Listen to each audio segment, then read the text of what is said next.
for child welfare and protection, civil society, private sector, and academia in order to address holistic organization and through UNICEF office to all countries in East Asia and Pacific region.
Dan kalau nanti biar setelah itu bisa dikeluarkan, bisa mulai biar development is the key. The paper concludes in stating South-South cooperation for child rights in Asia and the Pacific. Our father of the nation, Mahatma Gandhi, had the state of China, of India. We will also and Ms. Sujata Mehta, Additional Secretary, Ministry of External Affairs, Government of India. Welcome to all in addressing issues related to children. Thank you.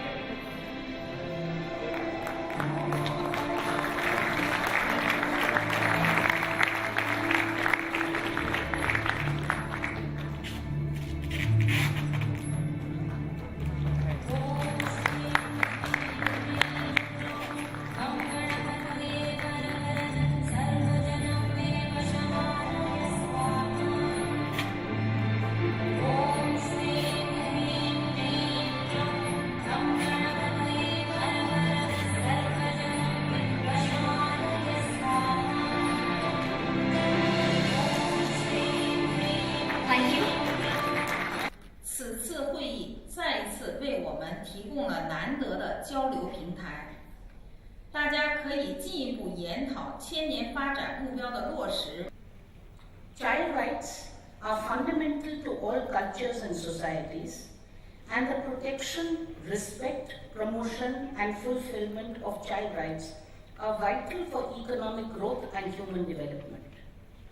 The first high-level meeting on South-South cooperation for child rights in Asia and Pacific was held in Beijing in 2010, and it was an occasion to share the best practices which are being adopted in different countries in support of the realization of child rights. It further stimulated an exchange of ideas and South-South cooperation, and I'm of the firm conviction that your presence here today in large numbers proves that all of us are fully committed to this cause, and we shall come up with new initiatives to take this forward. Population in the world. Thus, broad mandate of the Ministry of Women and Child Development, Government of India, is to have holistic development. I can't tell you how glad I am to be here and how much I look forward to learning from all of you over the coming days. And let me in particular say that our host country deserves our thanks not only for bringing us together, but for its commitment to its own and the world's children. A commitment is demonstrated by hosting this meeting, by the progress of India's children, and by India's leadership in the Promise Renewed movement to dramatically reduce under 5 mortality and maternal deaths. We also need to recognize India's striking economic leadership in recent decades in this region and beyond. But as we rightly celebrate economic gains and the progress being enjoyed by millions of people across Asia and the Pacific, I know that everyone here in this room and every government that you represent is not losing sight of the gaps in the progress that still exists for families and children across the region. That exist, in fact, across every region, country, and society, including that in which I was born, where nearly 1 in 4 American children lives in poverty. Just as there are 2 Americas, you here are addressing 2 very different realities here in Asia and the Pacific. The first reality is represented by the extraordinary and wonderful economic growth of powerhouses like India and China and the Southeast Asian family of nations, and by an exploding middle class. In just a few short decades, hundreds of millions have been lifted out of poverty. By the year 2030, 2/3 of the world's middle class will be found in this region. National laws, policies, and especially strong political will in countries across the region mean that more children than ever before are surviving and thriving and gaining an education, and I congratulate all of you. More children, but not all. Because the second reality that you are working on is one characterized by about 3 million children under 5 who die every year across the region, largely from causes that we know how to prevent. A lack of vaccinations and other health care, vitamins or adequate nutrition, clean water, proper sanitation. The futures of the children who do survive their 5th birthdays can be severely limited by the lack of access to education. Far too often, children with disabilities, those in indigenous populations, and especially girls in many countries are excluded from school, counted out before they have a chance to count. Those living in disaster-prone areas are at special risk. Earthquakes and tsunamis and cyclones and other natural disasters have a way of preying on society's inequities, as the hardest hit areas are too often the areas in which the most vulnerable and marginalized live. In this background, I would now like to invite Ms. Sujata Mehta. Executive Director Lake, Executive Director Madame Su, distinguished guests. It is a pleasure for me to participate in the formal. Accordingly, we are all enjoined to uphold and implement the several constitutional and legislative provisions for the protection, development, and welfare of children. From this perspective, the most significant development in the last several years has been our transition from a welfare-based system to a rights-based system. Today we have legislation to ensure the right to education, the right to rural employment, and the right to food.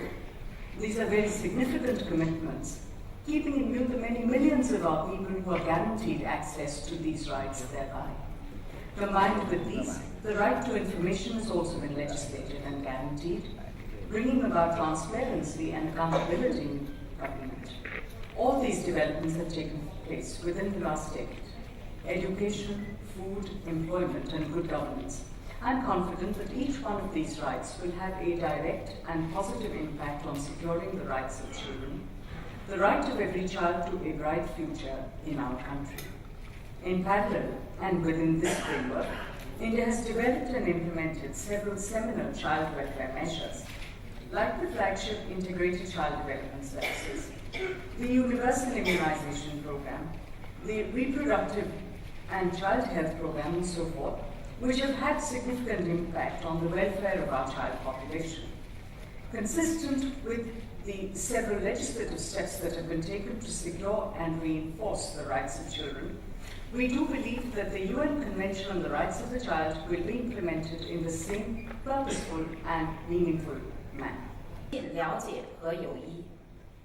在此，我要感谢印度新举行的亚太地区儿童权利国际合作高级别会议，为加强并深化亚太地区国家间合作，促进中国在儿童早期发展、儿童福利体系建设等方面借鉴他国经验，正在积极研究制定相关政策，并开展试点工作。同时，在减灾、扶贫、反拐等方面，积极与有关国家进行交流合作。女士们、先生们，中国政府十分重视儿童发展工作，已经3次颁布实施《中国儿童发展纲要》。在2011年新颁布的《中国儿童发展纲要》2011至2020年中，重申儿童优先、平等发展等基本原则。死亡率等方面，提前实现了联合国千年发展目标。地区各国以及联合国机构。As you are aware, this meeting is a continuation of a process that was initiated in China in 2010. Beijing hosted the first high-level meeting in November 2010. That meeting marked the beginning of a cooperative action on promotion of child rights in the region. The high-level political commitment of government of the Asia-Pacific region will play a big role in the realization of the right of nearly 1.2 billion children across the region, which actually accounts for almost half of the world's children. Ensuring the rights of children is a priority and definitely a common goal and commitment of the region. The Beijing Declaration adopted in the first high-level meeting laid down a number of commitments for the realization of child rights.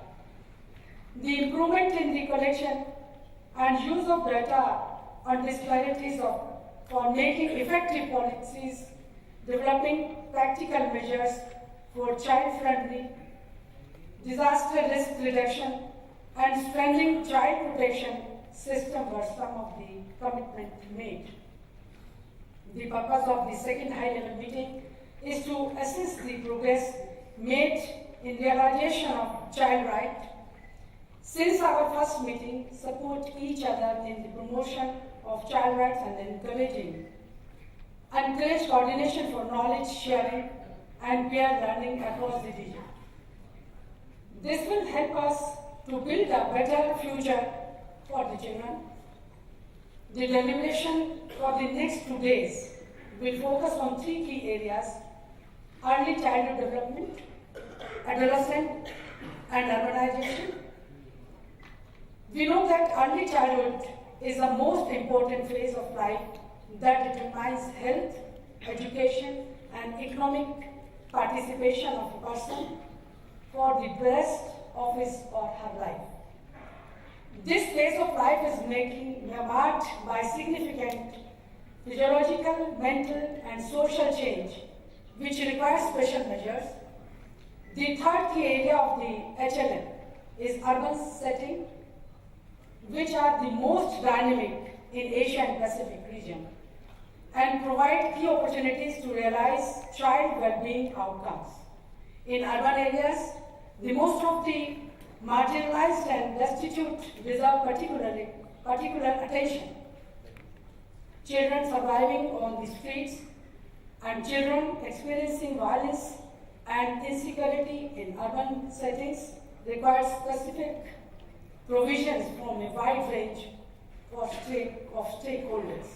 I would like to briefly talk about some of the key initiatives taken by India in recent years under these 3 themes. The Government of India has recently adopted a new national policy for children. The new policy is based on right approach in addressing challenges in the situation of children. The policy recognizes that child is an integral part of life with a value of its own and reaffirm that every child is unique and supremely important for the nation. 青年工作领域，促进合作共赢，实现共同发展。 Here a vote of thanks for this opening ceremony. All of us know that South-South cooperation is both an ever-increasing reality and a source of huge promise and potential for development and fulfillment of child rights. The potential arises from similar national experiences and shared understanding of needs among developing countries. The distinguished dignitaries on the dais have already spoken in detail about the purpose and expected outcome of this meeting. We all look forward to fruitful discussions in the next 2 days. This meeting has a special significance for India since we were also part of the first high-level meeting at Beijing in 2010, and I had the privilege of attending that meeting also. In Beijing, all the participating countries, including India, had reaffirmed that the high-level meeting represented a beginning of more intensive efforts to strengthen and deepen South-South cooperation among countries of the Asia and Pacific to advance child rights. And we all agreed to meet again at ministerial level in India in 2013. On behalf of my ministry and Government of India, I would like to thank all the dignitaries on the dais and distinguished delegates from 32 countries across the Asia Pacific region for participating at this high-level meeting. I would also like to thank the participating countries for giving us this opportunity to organize a meeting of this stature. It is indeed a privilege and honor for India to host this important event. I would also like to thank Ministry of External Affairs, Ministry of Home Affairs, Ministry of Housing and Urban Poverty, Government of India for extending their full cooperation and support for this meeting, important meeting. It is evident from the goals. I look forward to the discussions and exchange of experiences.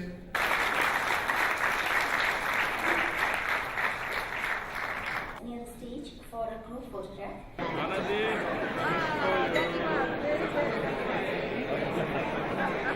I think there are many lessons to be learned from India, and of course there are many opportunities for exchange and coordination. Our executive director of UNICEF, Mr. Anthony Lake, he was very adamant that we should avoid that there are two realities in Asia and the Pacific. One reality for the ones, the happy few, and another one where really basic services are not met. So what we want, of course, to achieve with this conference, that we are very clear on the next steps. So what is it that we can do to have one reality? And that one reality is about children surviving, thriving, and living up to their potential. I think the most concrete outcomes from this meeting will be specific actions that countries will agree together. We'll have on the one hand the Delhi Declaration that gives us a sense of where the regions as a whole are going. But on the other hand, it's the conversations that take between Malaysia and China, between India and China, between India and Timor-Leste. How do we actually create South-South exchange, South-South expertise exchange? That's the kind of concrete hope that we have for the meeting. Whether it's on youth, whether it's on changes due to urbanization, changes in support to adolescents, that countries can exchange, and UNICEF can be a convener and a facilitator in that process. It is not only preparing the future for the children, but preparing the children for the future. I think this makes sense, and I truly believe that this is how it should be. trying, but the UNICEF, from UNICEF Bangladesh, we have a close ties with the UNICEF, and UNICEF is working better in Bangladesh for the child development, especially for the slum areas, as well as they are giving the stipend to the working childs, those who are in the risky jobs. So that is a good initiative. They are giving a stipend to them, and I think that by getting this people's children inspired, and the families also inspired, they are financially benefited, and this time this is a tremendous achievement. I think that if the UNICEF continues this collaboration, and Bangladesh child development will proceed, and it will get further more. Thank you very much. The importance of looking after adolescents. Now we are actually geared towards empowering them and giving them opportunities for employment. But employment itself is not enough. We have to look after the other hazardous things like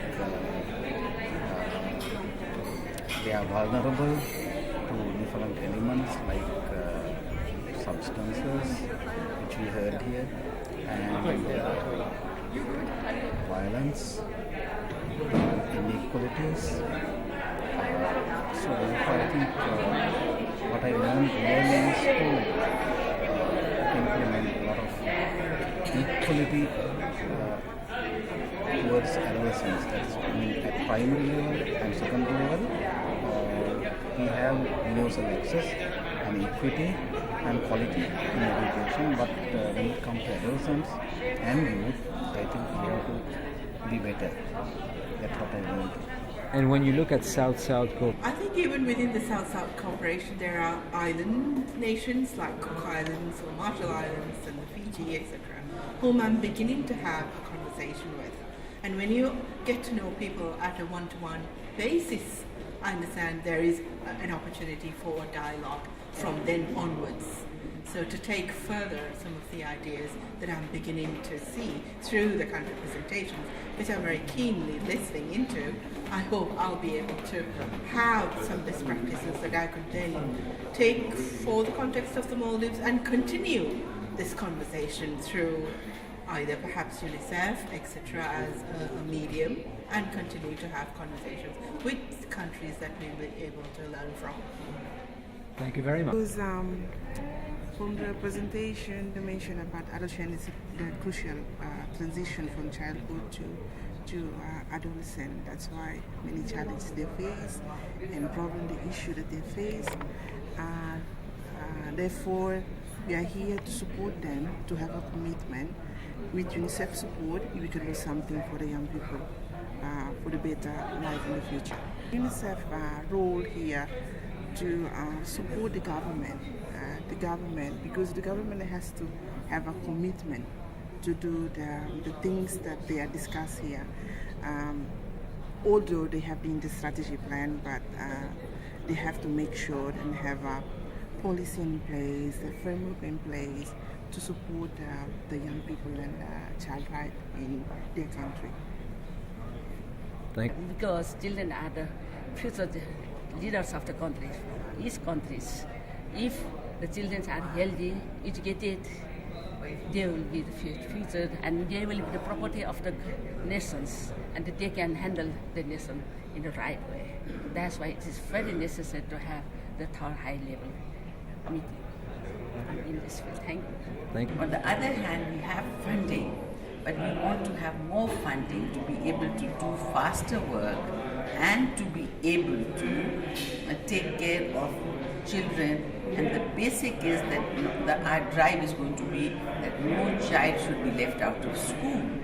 Once the girl and the male child is educated, that is the key issue to many problems. The other members are Afghanistan, Bangladesh, Bhutan, Maldives, Nepal, Pakistan and Sri Lanka.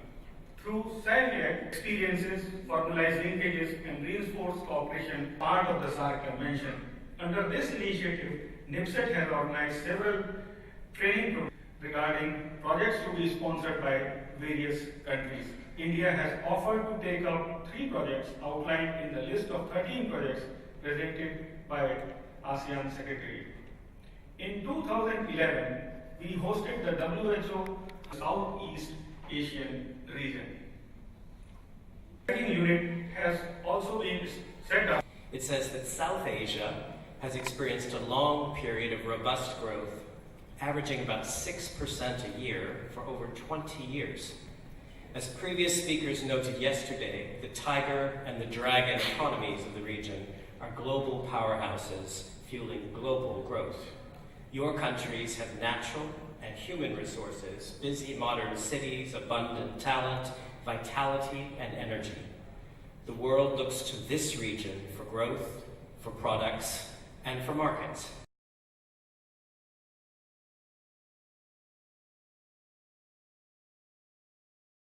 I want to work in the community. I want to address some social ills like child marriage, the dowry system, and the lack of education for children. I want to make people aware of these situations. That's the reason I'm involved in so many different community groups and activities. I want to be able to finish my studies, get a job, and help my parents. These are the words of Tamana Jinat. She's 15 years old and lives in Vazentek, the slum of Bangladesh's capital. Her voice, her call for action, her aspirations are shared by millions of adolescents and children who live in the big urban centers across Asia.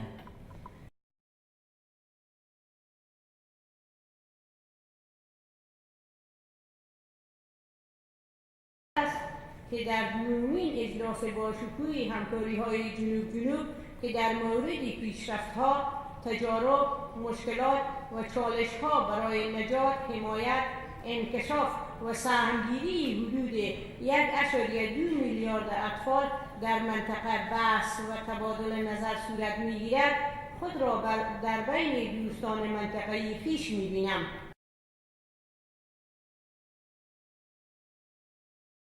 In year 2012, Malaysia organized a conference on child protection with the theme of enhancing capacity and strategic service delivery within a national and regional context. The conference was held in Kuala Lumpur for 3 days from 20th to 22nd November 2012. This conference was one of the Malaysia efforts in implementing the Beijing Declaration. The aim of the conference was to enhance understanding and knowledge of the strategies, capacity, development and resourcing of child protection system in Malaysia and other ASEAN member countries. The objectives of the conference were to identify common constraints and strategies, to share knowledge and practices for developing comprehensive child protection system, and to identify strategies to engage in joint action for child protection across countries.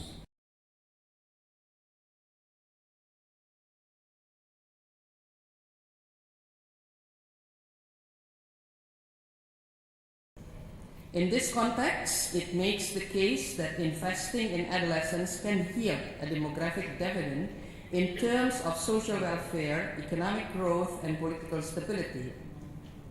There is thus benefit to be gained from addressing policies to this cohort, focusing on their distinctive needs and rights, and because of the potential contribution to the society.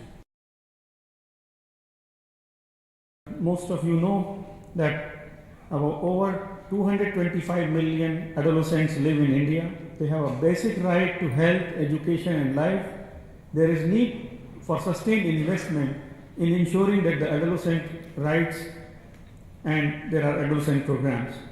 It is rightly underscored that discrimination and neglect in childhood can initiate a lifelong downward spiral of deprivation and exclusion from the social mainstream.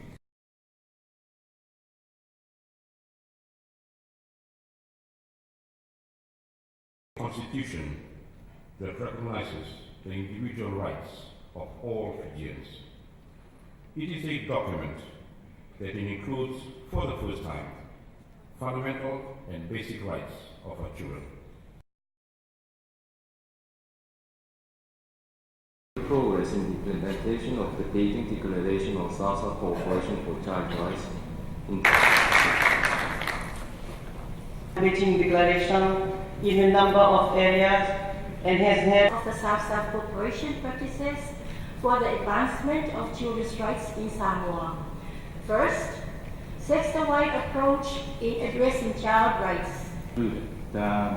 As I noted in the draft declaration, that New Way from the Pacific is not listed in that, as you welcome remarks earlier that welcome 22 member countries, perhaps it's 33 including UN. Thank you. The world is changing at such a fast pace. It is seemingly no longer the world that we grew up in. In the Maldives, an island nation scattered over millions in the Indian Ocean, thousands of miles in the Indian Ocean, we are no longer feeling isolated. We are undergoing budding democracy. While democracy is indeed a vital step in our country's development, there is also a social toll on the infrastructure and well-being of our citizens, notably our children. Of migration by young people to urban areas. Unemployment amongst the country's youth population currently sits at almost 60%. Madam Chair, through funding by USAID, a joint initiative between the Secretariat of the Pacific Community and the government resulted in the delivery of mentoring, job skills training, and work internships for the youth of the country's capital, Honiara. Since 2002, the Youth at Work program has built its own momentum. The overall aim of the program is to empower young people to believe in themselves, that they are capable, that they are filled with potential, and have the ability to make decisions and implement change in their own lives and that of other people. Enhance inter-country learning and exchange of best practices to advance the realization of child rights through the actions of governments in partnership with civil society and communities, as well as lessons learned from approaches that did not work. Encourage multi-country research studies, including comparative and trend analysis and longitudinal studies, in collaboration with research and academic institutions and with assistance from regional and international organizations. And the Pacific. Before introducing the chair of session 4, I would like to mention that we have placed a slight modified version. Has attached great importance. Welcome her presence in the meeting. I would like to take a few moments to consider our activities and achievements in the past few days. This meeting has brought together delegates from 32 countries of the region to discuss and share the progress, experience, problems and challenges in the survival, protection, development and participation of nearly 1.2 billion children in the region. As leader of your countries, I understand you came to Delhi to strengthen ties and partnerships, share experiences and address the development and have occurred since we last met in Beijing 2010. We are aware that although there is great disparity among the countries in the Asia and the Pacific, this high-level meeting has shown that people of this region share much in common and they have strong mutual interest in socio-economic and human development. We all have much to gain from close cooperation by sharing good practices and lessons learned in support of the realization of the child right. We also know that many of our children of today are healthier and better educated than their parents. They also enjoy a higher standard of living than previous generations. Yet, challenges exist to inhabit and potential of large number of children in the Asia-Pacific region. Such high-level meetings provides an opportunity to reaffirm our commitments towards child rights, and recognizing the child rights are fundamental to all cultures and societies and are crucial to children's growth and upbringing. It is also reaffirmation of our belief that child survival, development, protection, and participation are vital for the growth of our country. Although this meeting has focused on three crucial themes of adolescence, early childhood care and development, and urban settings, we recognize that the rights of children are interrelated and interdependent, and each of them is equally important and fundamental to well-being and dignity of the child. The application of building rights requires multidimensional, integrated and inclusive approach for the overall and harmonious development and protection of children. The commitments shown as all of participating countries, as reflected in the Delhi Declaration, is overwhelming. The overall commitments of continuing to build on the most successful approaches, collaborating to improve methodologies for data collection and its use, and ensuring multi-country research studies to advance South-South cooperation for child rights is commendable. The specific commitment related to adolescents, early childhood development, and urban settings will facilitate in building strong linkages among the countries of the Asia-Pacific region. I hope the second high-level meeting in Delhi has provided everyone new perspective and a deeper understanding of the challenges we face in the field of child rights. As you all make your way home, I am confident that everyone will remember the experience and best practices shared and you take them home to your respective countries. I hope that everyone will continue to build upon the discussion that have been initiated, the partnership that have been cemented, and the relationship that have been formed. I am happy to believe that you all came to Delhi meeting knowing that even in today's interconnected world, there is nothing as powerful as face-to-face interaction. I have no doubt that the knowledge you have gained and the context you have made here in Delhi will help make an impact in the realization of child rights in the Asia-Pacific region. As we bid farewell to Delhi, we look forward to continuing dialogues via this platform. We look forward to hearing your successful stories and hearing about new issues as my thanks goes to everyone who has contributed to the success of this meeting. I hope your stay in Delhi was comfortable and you all got a chance to enjoy your stay in Delhi, capital of India. Thank you. Jai Hind.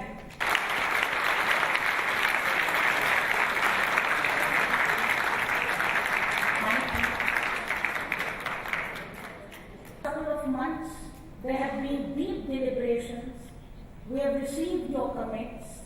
We have set up a secretariat, and based on all of this activity, we have been able to, we hope, put up a reasonably good show in this second high-level meeting on South-South cooperation for child rights in Asia and the Pacific.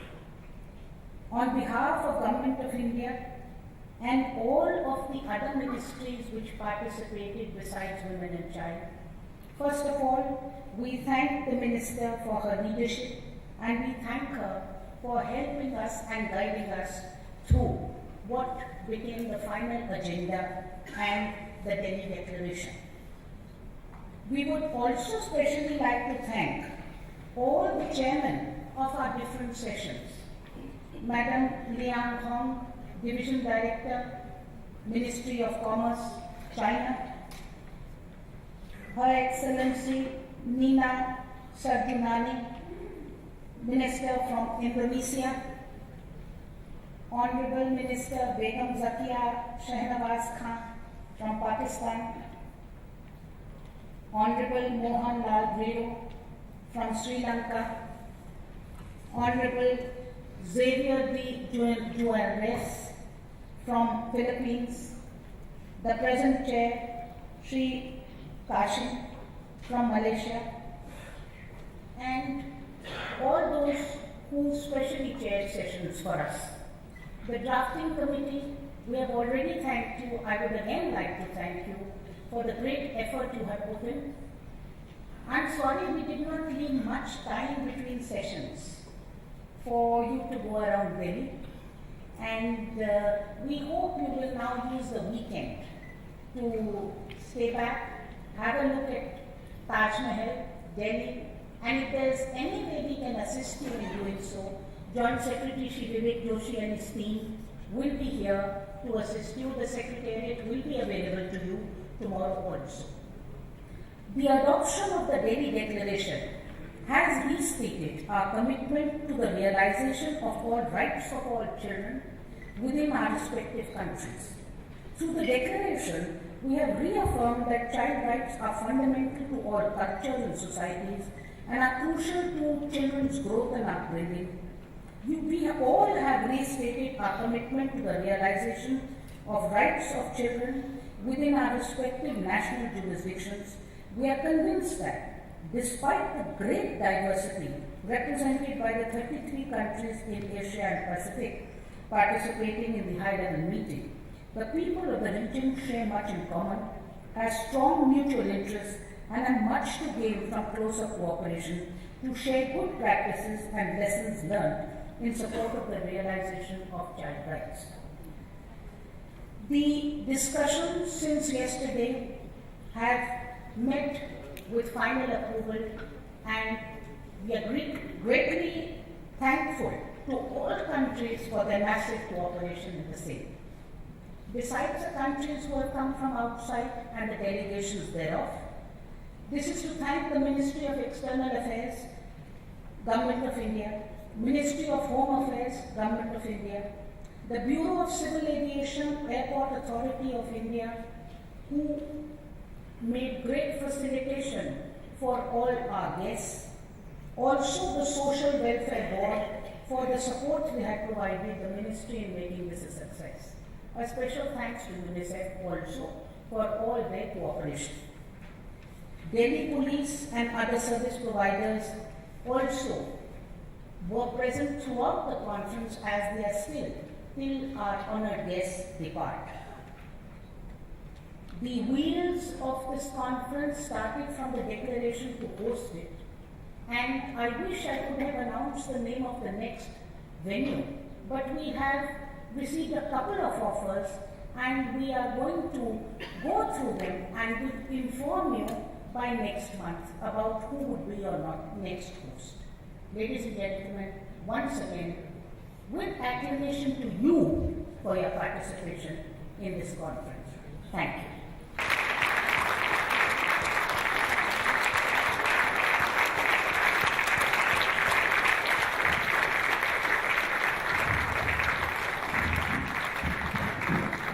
Thank you very much.